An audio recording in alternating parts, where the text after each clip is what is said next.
Question two is, what were these people's traditional lives like, and how were they separated from them?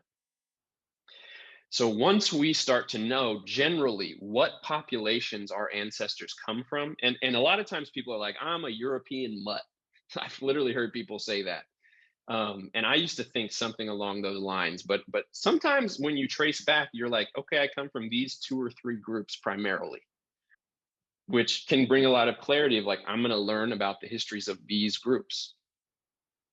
And when we're talking about learning about these people and answering this question of what these people's lives were like, how are they separated from them, the areas of inquiry are early ways of life and later folkways, processes of displacement from land, often to become wage laborers, and related attacks on traditional culture, right? Because we see this almost universal pattern throughout Europe that one of the people to identify this in scholarship for the first time was actually none other than Karl Marx in the mid 1800s, when he was questioning, this whole thing of people being displaced from land and in these just very isolated nuclear families forced to be exploited labor.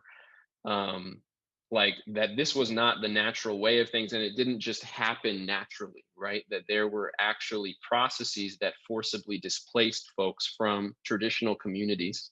And simultaneously, Marx didn't talk as much about this, but tons of other scholars have, that throughout Europe, literally from Scotland all the way to Ukraine, there were thousands of acts of legislation in the 15 and 16 and 17 and even early 1800s that were illegalizing, right, traditional festivities and making illegal traditional ceremonies and just demonizing propaganda, demonizing rest and valorizing essentially excessive work ethic and toil for the boss, right?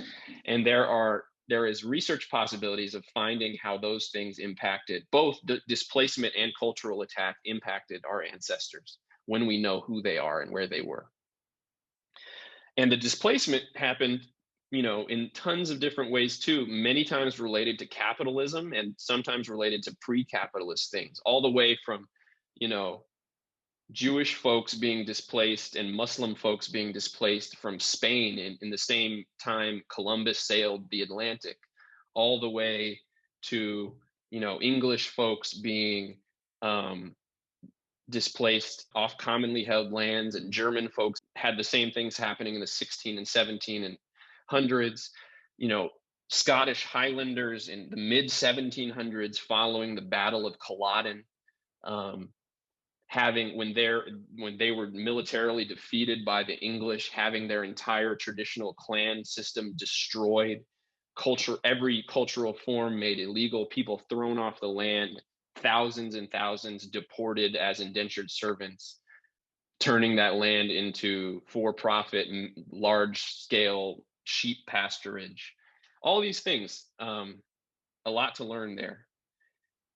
Also learning about the circumstances of coming to the US, how this economic exploitation and all of this stuff in Europe led to, or religious persecution, how that led to arrival in the US. On these topics, these are some books that have been really helpful for me. And again, you'll get this PowerPoint. A number of these towards the end, focus on like some of my ancestry more so, but a lot of them touch across the board on a number of these processes and early traditional ways of life for people with European ancestry. A lot of good stuff here. The last process within this part is socialization and resocialization to become white. And what that means, right, is not only were each of these European groups socialized to become white, some in Europe and also in major ways in the US upon arrival, right, often to prevent solidarity with Black and brown laborers.